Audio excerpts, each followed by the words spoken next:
नमस्कार, good evening. आप सभी का फ्यूचर कोचिंग क्लासेस में बहुत बहुत स्वागत है। दोस्तों, आज की क्लास बेहद ही महत्वपूर्ण होने वाली है क्योंकि आज हम डिस्कस करेंगे एसएससी एमटीएस एग्जाम हो रहा है, उसमें जो जीएस के महत्वपूर्ण क्वेश्चन आते हैं उसको हम डिस्कस करेंगे। इसलिए इस टॉपिक का नाम है जीएस बूस्टर।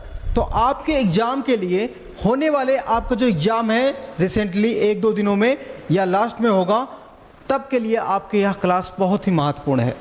इसमें वही प्रश्न रखे गए हैं जो एसएससी में पूछे गए क्वेश्चन हैं, चाहे वह पहली शिफ्ट से लेके या 4 तारीख तक पूछे गए जो क्वेश्चन हैं, सभी का हम विस्तार से आज की क्लास में हम डिस्कस करेंगे। तो लास्ट तक बने रहेगा क्योंकि आपको हर क्वेश्चन को टच करना है। किस प्रकार से क्वेश्चन पूछा गया है उस क्वेश्चन के बारे में हम डिस्कस करेंगे। अगला कौन सा क्वेश्चन बन सकता है उसके बारे में भी हम डिस्कस करेंगे। तो महत्वपूर्ण क्लास होने वाली है आपके लिए। सब्र और पेशेंस बनाए रखिएगा, हर क्वेश्चन बहुत ही इंपॉर्टेंट है। ठीक है, तो चलिए देखते हैं। जो पहला क्वेश्चन है इसको रखा गया है, कहा गया बंगाल विभाजन कब हुआ।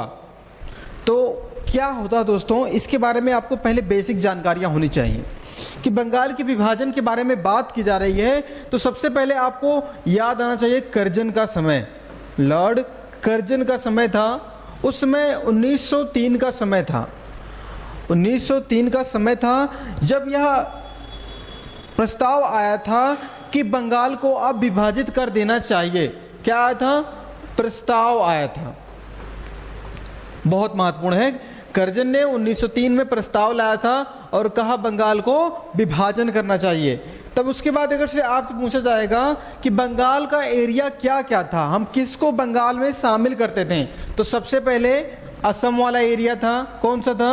असम था, उड़ीसा था, बिहार था और कुछ एरिया था छत्तीसगढ़ का। क्या दोस्तों? कुछ एरिया था छत्तीसगढ़ का। इन सभी को मिला के हम क्या कहते थे? बंगाल कहते थे। ठीक है, अब देखिए क्वेश्चन तो यहां से अब बनेगा। क्या बनेगा दोस्तों?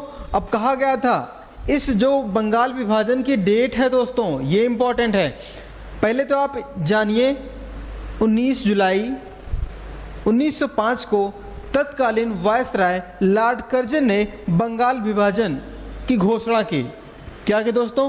घोषणा की थी। कब? डेट इंपॉर्टेंट है, 19 जुलाई 1905 को। लेकिन आपको ध्यान देना होगा, एक डेट और है, 16 अक्टूबर। क्या दोस्तों? 16 अक्टूबर 1905 को दोस्तों क्या हुआ था? विभाजन कर दिया गया था। क्या किया था? बंगाल का विभाजन कर दिया गया था। ठीक है, ये विभाजन की बात कही गई थी। जैसे प्रस्ताव तब रखा गया था 1903 में, लेकिन जो 16 अक्टूबर है इस डेट को क्या होता? विभाजन हो गया था। घोषणा तो 19 जुलाई को हुआ था। ठीक है, जुलाई, अगस्त, सितंबर, अक्टूबर। तो ये विभाजन कब हुआ? ये इंपॉर्टेंट। विभाजन कब हुआ दोस्तों? 16 अक्टूबर 1905 को विभाजन हो चुका है। ठीक है, प्रस्ताव 1903 में आया, घोषणा कब हुई? 19 जुलाई को हुई और आपका विभाजन कब हो गया? 1905 में होता है 16 अक्टूबर को। ठीक है, ये तो महत्वपूर्ण बातें थी, इसको आप जान गए होंगे। अब देखिए, एक शासक हम क्या कहें, लॉर्ड हार्डिंग का समय था। उस समय गवर्नर वायसराय थे। कौन थे? Lord Hardinge second. Lord Hardinge second थे। इनका समय था 1911 में। कब दोस्तों? 1911 में बंगाल विभाजन के प्रस्ताव को इन्होंने क्या कर दिया? रद्द कर दिया। क्या कर दिया?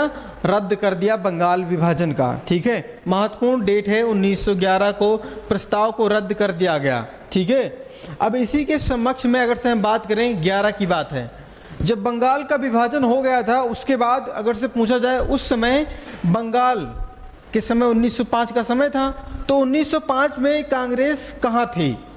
1905 में कांग्रेस कहाँ पर थी? कांग्रेस का दौर चल रहा था ना, कांग्रेस के अधिवेशन हो रहे थे।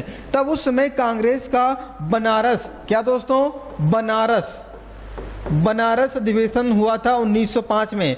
कांग्रेस का 1905 में बनारस अधिवेशन उत्तर प्रदेश में हुआ था। ठीक है, अब उसी के समक्ष में अगर से और बात की जाए, यहाँ से और क्वेश्चन बनेगा तो क्या बनेगा? तो आपको याद आना चाहिए 1907 का समय। 1907 सूरत अधिवेशन। कौन सा?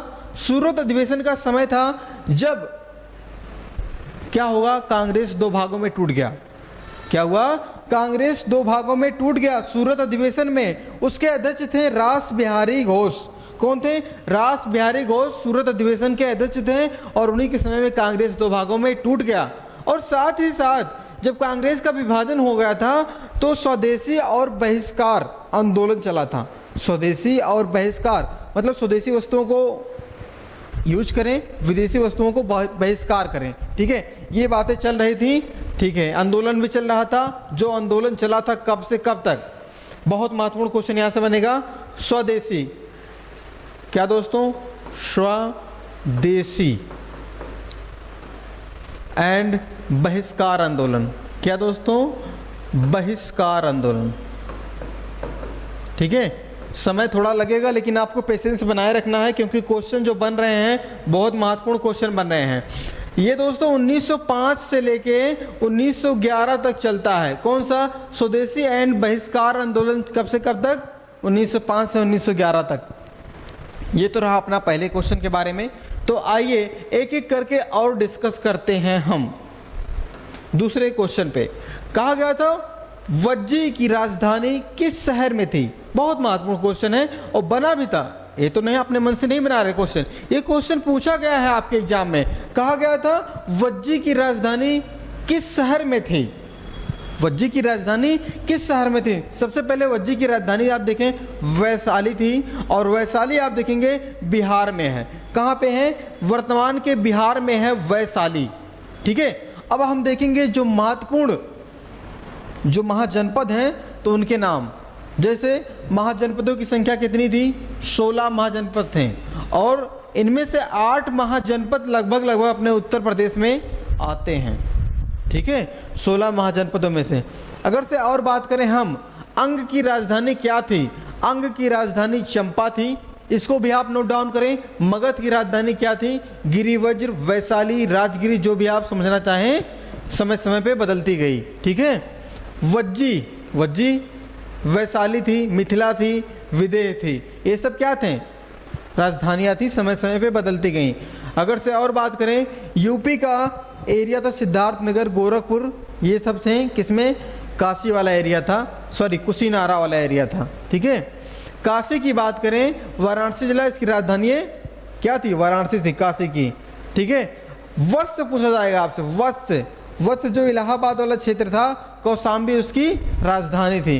कौशल नरेश की राजधानी क्या थी? अयोध्या, साकेत, ये सब जानते हैं आप लोग। ठीक है, जानते रहिए।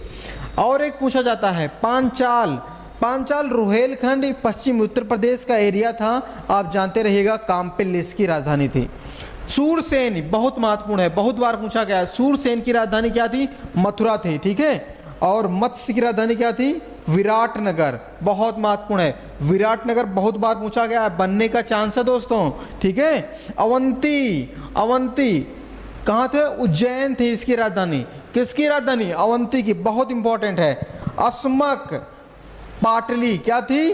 पाटली था, पाटल। ठीक है, अगर से और पूछे गांधार जो पाकिस्तान वाला एरिया है, तक्षशिला था। ठीक है, ये तो बातें थी। कंबोज का पूछा जाएगा तो राजापुर या हटक, ये तो महत्वपूर्ण बातें थी महाजनपद के संबंधित। तो चलिए ठीक है, ये तो हो गया। अब तीसरे क्वेश्चन के बारे में बात करें, किस चीज पे डिस्कस की गई थी? क्वेश्चन यहां से बहुत बना है दोस्तों, बनता ही रहेगा क्योंकि जनगणना जब तक होगी नहीं अगली वाली, तब तक यहां से क्वेश्चन बनता ही रहेगा। कहा गया है दोस्तों तीसरे क्वेश्चन में डिस्कशन में, 2011 की जनगणना के अनुसार सबसे ज्यादा जनसंख्या किस राज्य की थी? बहुत इजी क्वेश्चन था, तो आपका सही आंसर तो उत्तर प्रदेश था।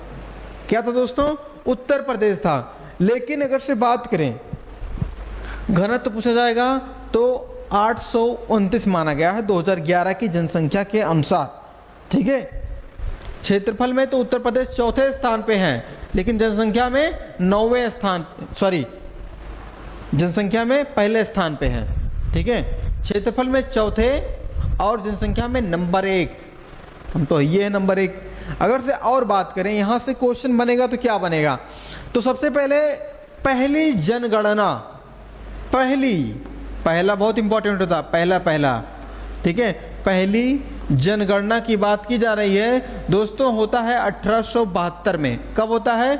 1872 में होता है। उस समय लॉर्ड मेयो का समय था। किसका समय था? लॉर्ड मेयो का समय था। बहुत इंपॉर्टेंट है। उसके बाद ये तो हो गई थी 1872 में, लेकिन क्वेश्चन यहां से बनता है। एग्जामिनर बहुत चालाक है दोस्तों, वो सोचता है कि बच्चों ने याद कर लिया क्या, 1872 याद कर लिया है, अब आगे तो देखे नहीं है, लेकिन पता नहीं है, हम भी बैठे हैं, तो हम क्या कहते हैं आपसे, 1881 याद करिए आप। 1881 से 10 वर्ष के बाद जनगणना होने लगी। ठीक है, 10 वर्ष के बाद होने लगी, 10 वर्षों के बाद लगातार चलती गई। ठीक है, कब से, ये बात आप ध्यान देंगे, 1881 से। अब स्वतंत्र भारत की पहली जनगणना कब हुई थी? स्वतंत्र भारत की पहली जनगणना कब हुई थी? तो 1951 में हुई थी पहली जनगणना। ठीक है, और होनी चाहिए थी 2021 में, लेकिन कोरोना की वजह से नहीं हो पाया। ठीक है, कोरोना की वजह से नहीं हो पाया, लेकिन अभी तक डाटा आया नहीं है वैसे एक्चुअली, लेकिन बताते हैं लोग। लेकिन एग्जामिनर भी 2011 से पूछ रहा है, इसको आप ध्यान में देंगे। जो होगा ये वाला, ये 15वीं रहेगी, ध्यान देंगे आप, 15वीं। ठीक है, बहुत इंपॉर्टेंट क्वेश्चन यहाँ से बन गया। तो चलिए ठीक है, देखते हैं अपना चौथा क्वेश्चन, बेहद ही महत्वपूर्ण। कहा गया है कृषि जनगणना कितने वर्षों में होती है? तो आपका सही आंसर क्या होगा? 5 वर्षों में किया जाता है कृषि जनगणना। कृषि जनसंख्या में परिचालन संपत्तियों और आंकड़ों की जनसंख्या के माध्यम से तैयार किया जाता है। पहली बार जनगणना 1970-71 में की गई थी। 1970-71 में कृषि जनगणना की गई थी, इसको आप भूलेंगे नहीं। और जो 2022 में जनगणना होनी थी, आंकड़े आने वाले हैं, यह 11वीं थी। क्या दोस्तों? 11वीं है, ध्यान देंगे आप, 11वीं जनगणना कृषि वाली है। क्वेश्चन 4 भी क्लियर हो गया, तो ठीक है। अब 5वें से क्वेश्चन बनेगा तो क्या बनेगा, क्योंकि यह बहुत ही महत्वपूर्ण क्वेश्चन था, थोड़ा सा टिपिकल भी था, क्योंकि कहा गया था नाट्य नृत्य किस राज्य से संबंधित है? तो आपका सही आंसर हिमाचल प्रदेश है। बहुत से बच्चों ने इसको गलत किया था, तो सही आंसर क्या होगा? हिमाचल प्रदेश है। कुछ महत्वपूर्ण बातें, लोग एक सामूहिक पोशाक में गद्दीदार हिमाचली खानाबदोशी को दर्शाते हैं। अब हम कुछ महत्वपूर्ण जो लोक नृत्य हैं उनके बारे में डिस्कस करेंगे। जैसे आपसे पूछा जाएगा केरल की क्या है? कथकली।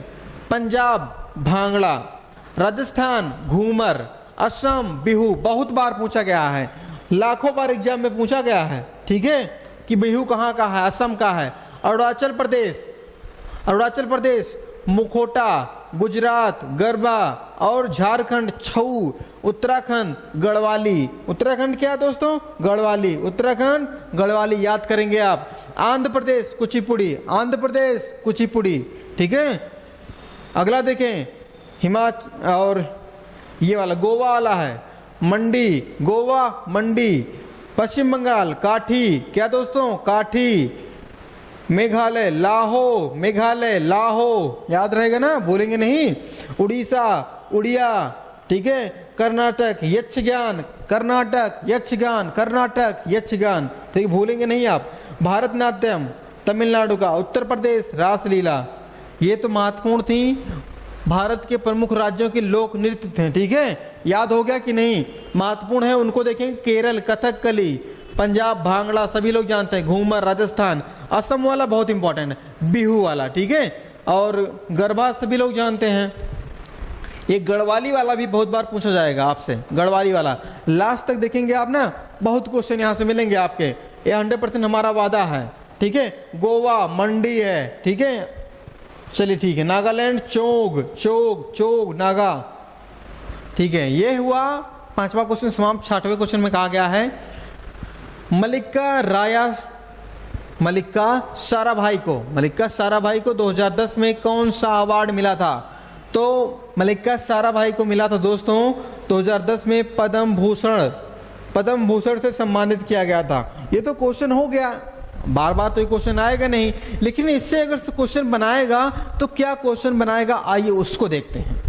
क्या देखते हैं? इससे संबंधित क्वेश्चन। तो सबसे पहले आप देखेंगे भारत रत्न पुरस्कार से संबंधित।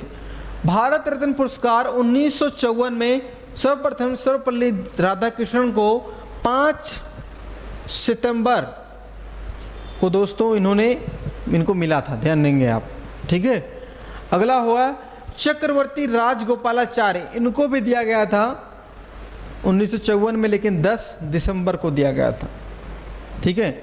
54 में एक लोग और पाए थे, डॉक्टर चंद्रशेखर वेंकट रमन, ये बात आप भूलेंगे नहीं। अगर से कुछ महत्वपूर्ण लोगों के बारे में और देखें किनको भारत रत्न कब मिला था, तो सबसे पहले पंडित जवाहरलाल नेहरू के बारे में हम देखेंगे। तो भारत के पहले प्रधानमंत्री पंडित जवाहरलाल नेहरू को दोस्तों 1955 में मिला था क्या, भारत रत्न पुरस्कार। गोविंद बल्लभ पंत जी, बहुत महत्वपूर्ण क्वेश्चन, इनको कब मिला था, 1957 में मिला था, ठीक है। अगला अगर से पूछा जाएगा, ये देखिए राजेंद्र प्रसाद जी को कब मिला था, 1962 में। 1962 में किसको मिला था, राजेंद्र प्रसाद को। और वहीं आप देखिए पंडित जवाहरलाल नेहरू को 55 में मिला था, 1955। जयप्रकाश नारायण, इनको कब मिला था, 1998 में, ठीक है। अमर्त्य सेन, ये देखिए बहुत इंपॉर्टेंट क्वेश्चन, बार बार पूछा गया है यहाँ से। अमर्त्य सेन को भारत रत्न पुरस्कार कब मिला, 1999 में, ठीक है। लता मंगेशकर को कब मिला था, 2001 में मिला था। कब मिला था, लता मंगेशकर को सन 2001 में मिला था, ठीक है। सचिन तेंदुलकर को 2014 में। कब दोस्तों, सचिन तेंदुलकर को 2014 में। मोस्ट इंपॉर्टेंट क्वेश्चन, इसको आप हैश लगाइए, टैग लगाइए, जो मन का है तो करिए, लेकिन याद करिए। अटल बिहारी वाजपेयी 2015 में, कब, 2015 में अटल बिहारी वाजपेयी जी को। मदन मोहन मालवीय, इनको भी 15 में। ये तो कुछ महत्वपूर्ण भारत रत्न से संबंधित क्वेश्चन थे जो बहुत इंपॉर्टेंट है, इसको आप नोट डाउन कर लीजिए, बात मानिए हमारी, ठीक है। आगे चलें। अब कहा गया है GVA का फुल फॉर्म क्या होगा, GVA का फुल फॉर्म क्या होगा, तो होता है gross value added. Gross value added होता है, और इसका सूत्र क्या होता है, GVA का GDP plus SP minus TP, ठीक है। आप इसको भूलेंगे नहीं, GDP plus SP minus TP, ठीक है। टैक्स ऑन प्रोडक्ट्स इसको घटा देंगे और सब्सक्रिप्शन ऑफ प्रोडक्ट्स को जोड़ देंगे। ये तो महत्वपूर्ण बातें थी, किससे, GV से।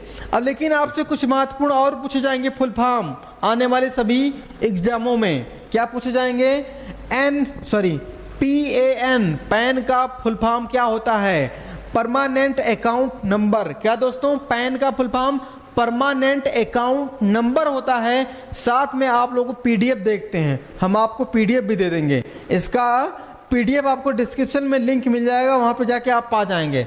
कहा गया है पोर्टेबल डॉक्यूमेंट फॉर्मेट, ठीक है। SIM, सिम सभी लोग चलाते हैं, एक एक नहीं, 2 सिम चलाते हैं।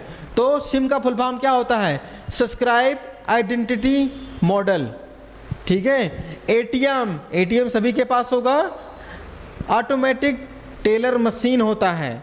IFSC कोड सभी का बैंक अकाउंट होगा, ठीक है। संबंधित क्वेश्चन है तो आपका हो जाएगा इंडियन फाइनेंशियल सिस्टम कोड, ठीक है। अगला देखिए वाईफाई सभी लोग जानते हैं, सभी लोग पकड़ाते हैं वाईफाई, ठीक है।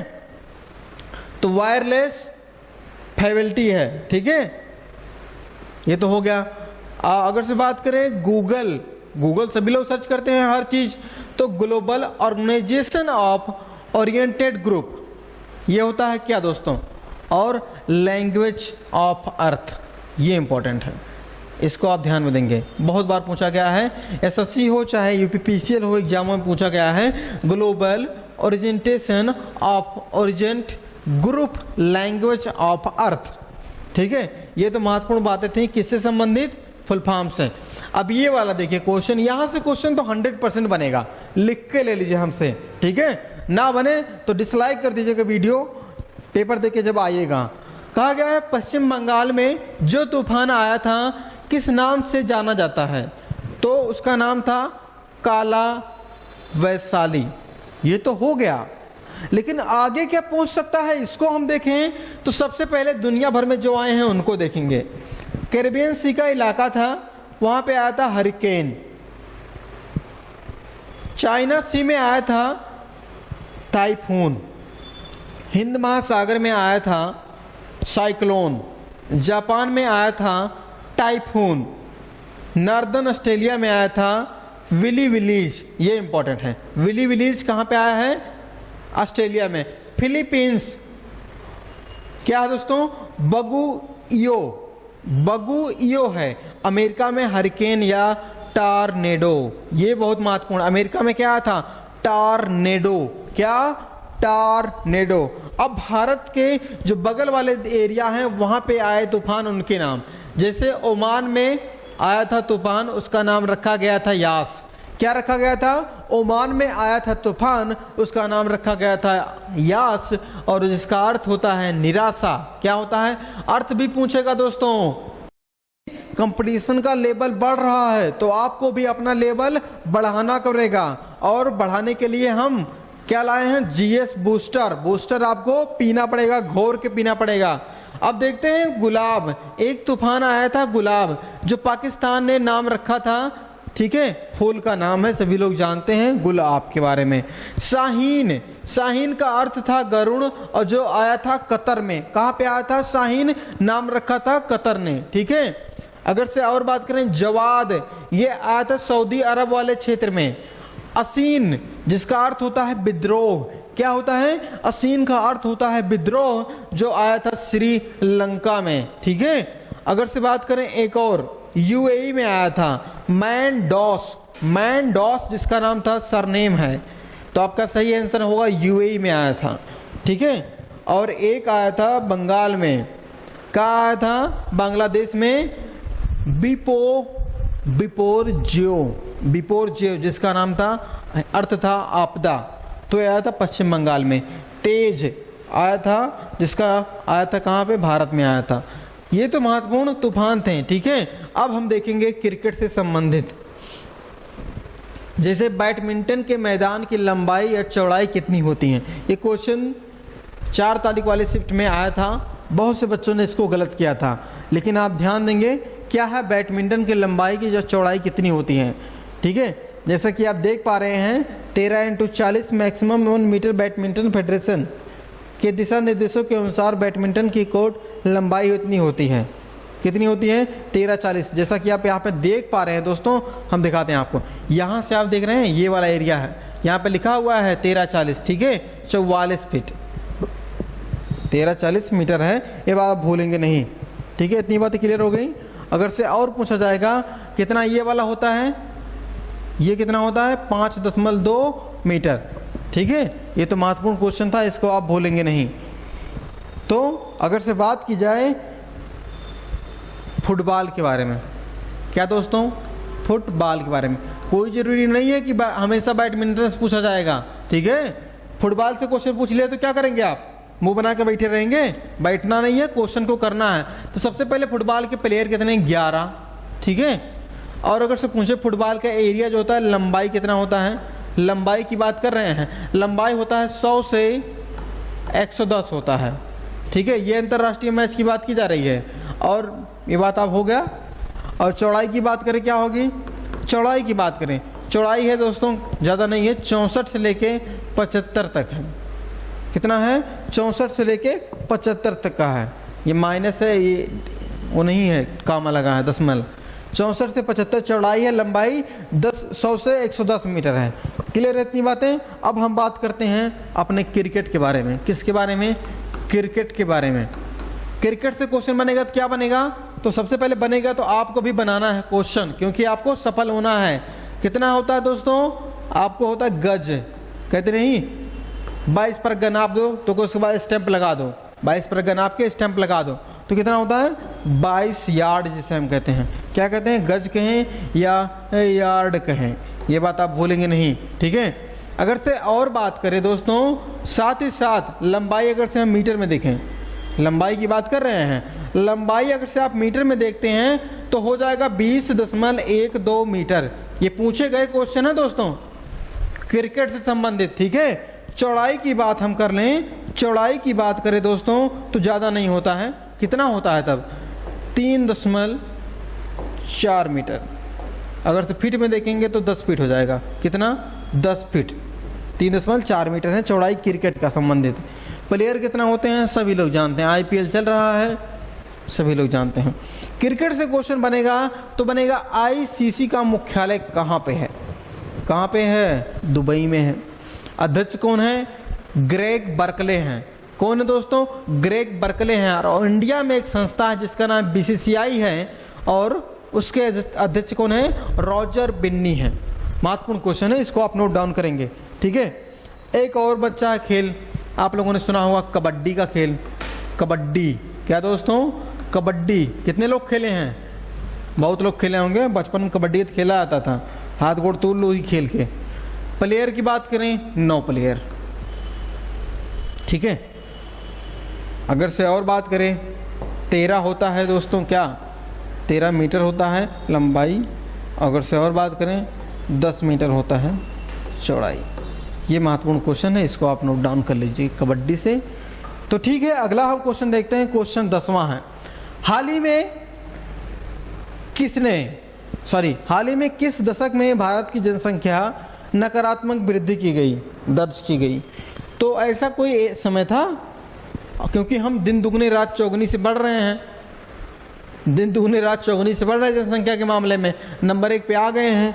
तो अगर से बात करें 1911 में और 1921 के जो एरिया था, समय था, उस समय दोस्तों भारत की जनसंख्या नकारात्मक दर्ज की गई थी। कितनी? जैसा कि आप देख पा रहे हैं 11 तक कितनी थी? 5.75 दर्ज की गई थी। वहीं से 11 से 21 में -0.31 दर्ज की गई थी। 31 में 11.6 दर्ज की गई थी। महत्वपूर्ण क्वेश्चन है, इसको आप नोट डाउन जरूर करेंगे, ठीक है। तो अगला क्वेश्चन देखें, ठीक है। अगला क्वेश्चन बहुत महत्वपूर्ण क्वेश्चन, बृहदेश्वर मंदिर किसने बनवाया था? किस शासक ने बनवाया था? तो बृहदेश्वर मंदिर दोस्तों उसको बनवाया था किसने? यही क्वेश्चन पूछा जा रहा है। तो नाम क्या था? राज प्रथम थे, ठीक है। ये महत्वपूर्ण क्वेश्चन था, राज प्रथम ने। जो इनका संबंध अगर से पूछा जाए किस वंश से था, तो चोल वंश के शासक थे राज प्रथम, जिन्होंने क्या किया था दोस्तों? बृहदेश्वर मंदिर का निर्माण कराया था। कब कराया था ये इंपॉर्टेंट है, एग्जामिनर बहुत चालाक है। 1003 से लेके 1010 में इन्होंने इस बृहदेश्वर मंदिर का निर्माण कराया था, ठीक है। जो अगर से बात करें तमिलनाडु के तंजौर वाले इलाके में स्थित है, हिंदू मंदिर है और यह कावेरी नदी के तट पे है, भगवान शिव की यहाँ समर्पित है मंदिर, ठीक है। यह क्वेश्चन आगे देखें, ये रहा बृहदेश्वर मंदिर। कौन सा मंदिर? बृहदेश्वर मंदिर, जो भव्य है भगवान शिव के बारे में। कुछ महत्वपूर्ण मंदिरों को और आप याद करेंगे, जैसे तिरुपति क्या दोस्तों? तिरुपति नाम है वेंकटेश्वर मंदिर, ठीक है। वेंकटेश्वर अय्यर का नाम आप सुने हैं? भारत के अब की वाले आईपीएल में पहला बल्लेबाज जो शतक लगाया, ठीक है। वेंकटेश्वर मंदिर कहाँ पे है दोस्तों? ये आप भूलेंगे नहीं, ये आंध्र प्रदेश में है। कहाँ पे है? आंध्र प्रदेश में। महत्वपूर्ण क्वेश्चन है, इसको आप नोट डाउन कर लीजिए, ठीक है। आप लोगों ने एक नाम सुना होगा मंदिर का, मीनाक्षी मंदिर। क्या दोस्तों? मीनाक्षी मंदिर का नाम सुने हैं आप? मीनाक्षी मंदिर कहाँ पे है? ये मदुरई में है। कहाँ पे है? मदुरई में है। महत्वपूर्ण क्वेश्चन, मीनाक्षी मंदिर मदुरई में है। क्लियर है इतनी बातें? अब क्वेश्चन एक और पूछा जाएगा, रामेश्वरम मंदिर। रामेश्वर मंदिर कहाँ पे है? ये तमिलनाडु में है। कहाँ पे है? तमिलनाडु में है। तो चलिए ठीक है, ये तो महत्वपूर्ण बातें थी। अब यहाँ से देखिए, यहाँ से क्वेश्चन बनेगा तो क्या बनेगा? महत्वपूर्ण क्वेश्चन है। कहा है कौन सा जीव पादप से भोजन ग्रहण करता है? पादप से क्या करता है? भोजन ग्रहण करता है। तो पहला अगर से हम देखें, ये क्या है? कोई घास फूस है। घास फूस को क्या चाहिए? वाटर चाहिए और सूर्य का प्रकाश चाहिए।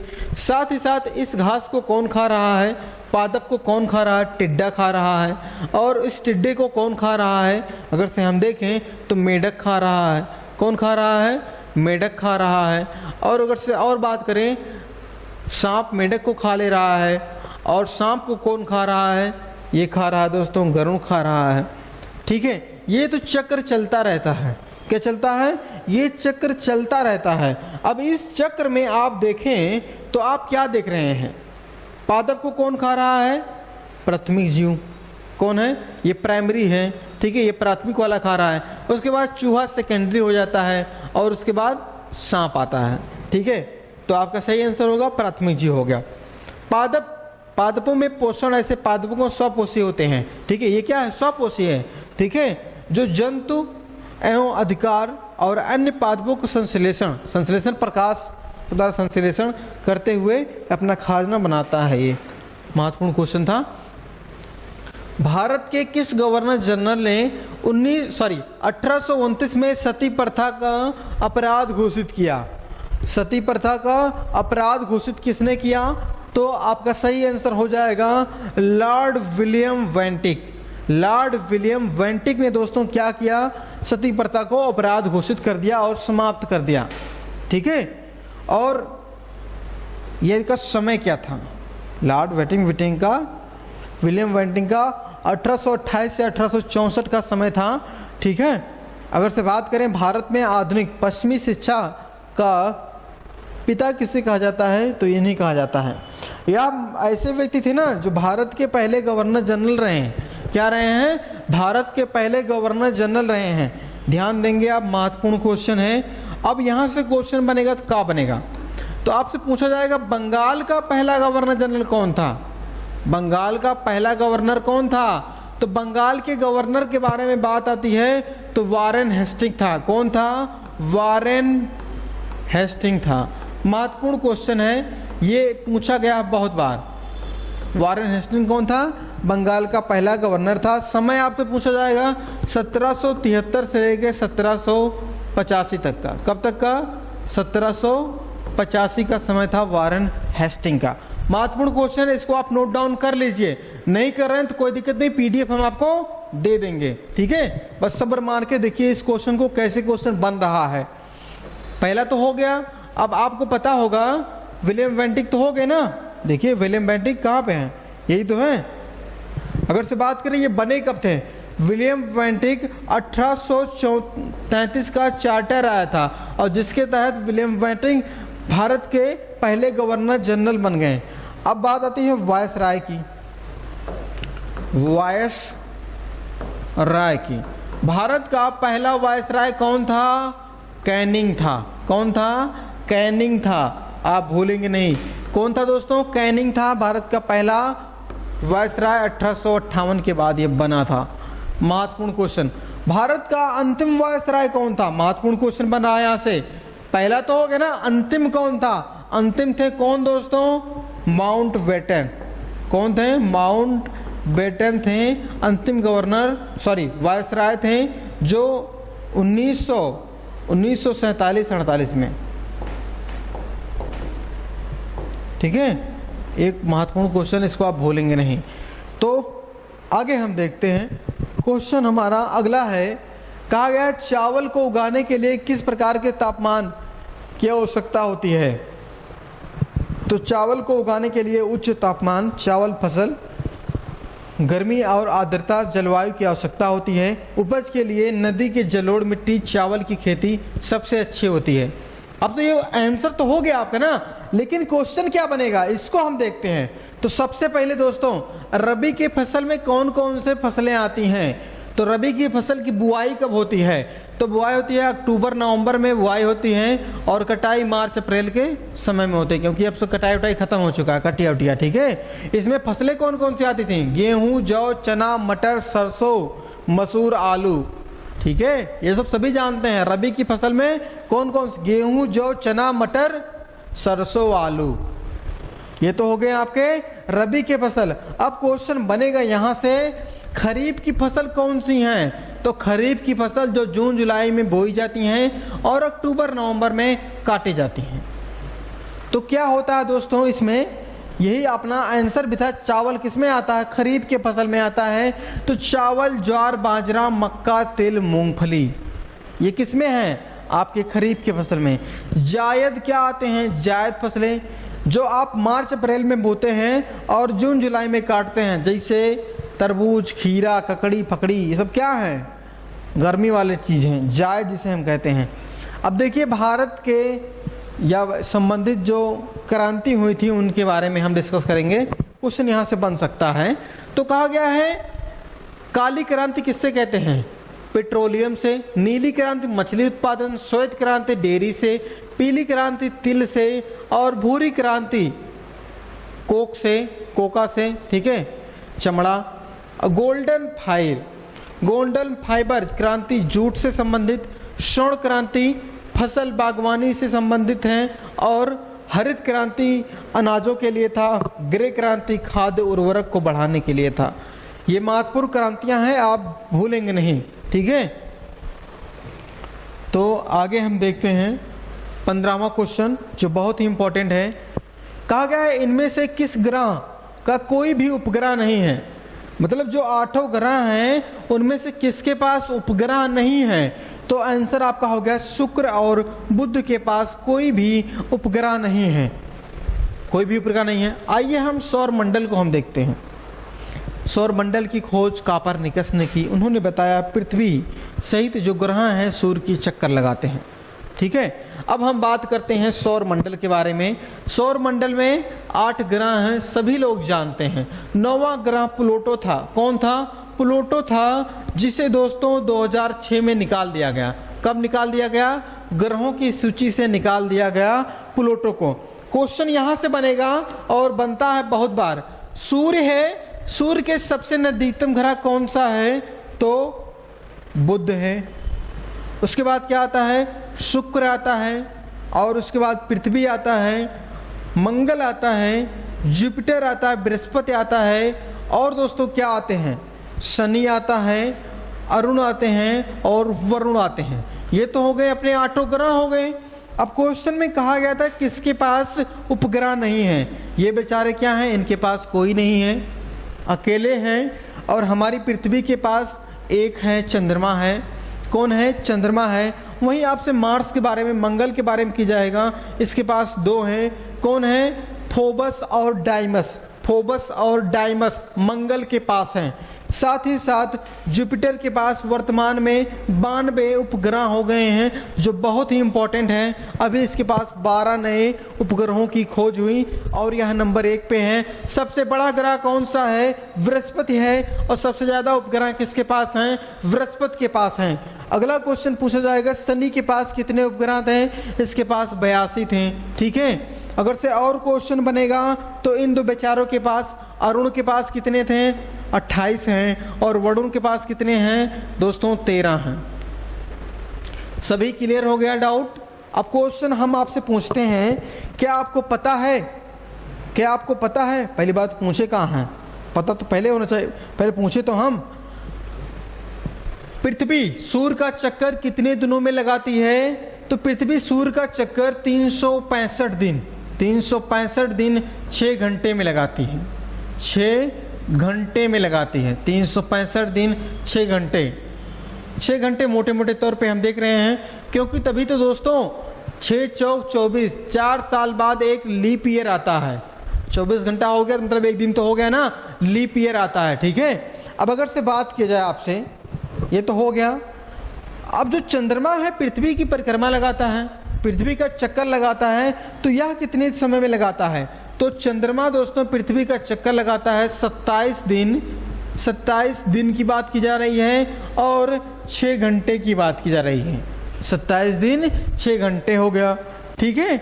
इतनी बातें क्लियर हो गई। तो आइए हम देखते हैं, अब क्या देखें, अब तो क्वेश्चन हो रहे नहीं। ये तो महत्वपूर्ण क्वेश्चन थे जिसको आप टेंशन ना लीजिए, PDF हम आपको दे देंगे, बस आप लास्ट तक बने रहें। इसके लिए बहुत बहुत धन्यवाद। और साथ ही साथ आपको बता दें, हम आपके लिए एनालिसिस क्लासें डेली लाते रहेंगे और आप भी डेली वीडियो पाने के लिए चैनल को सब्सक्राइब जरूर करें और वीडियो को लाइक करें, दोस्तों के पास शेयर करें, ठीक है। यह आपके एग्जाम के लिए बूस्टर का काम करेगा, ठीक है। बूस्टर का काम क्या होता है? कम समय में बहुत जानकारियां। हमने आपको जो एग्जाम से संबंधित महत्वपूर्ण जानकारियां थे उसको आपको दी, तो आप हमको क्या दीजिए, बस एक लाइक और अपना प्यार बनाए रखिए चैनल पे। तो मिलते हैं अगली महत्वपूर्ण क्लास में महत्वपूर्ण टॉपिक के साथ। चैनल को सब्सक्राइब जरूर करें। मिलते हैं अगली क्लास में, तब तक के लिए नमस्कार, जय हिंद, धन्यवाद। जल्दी से आप कामयाब हों। ठीक है, बाय।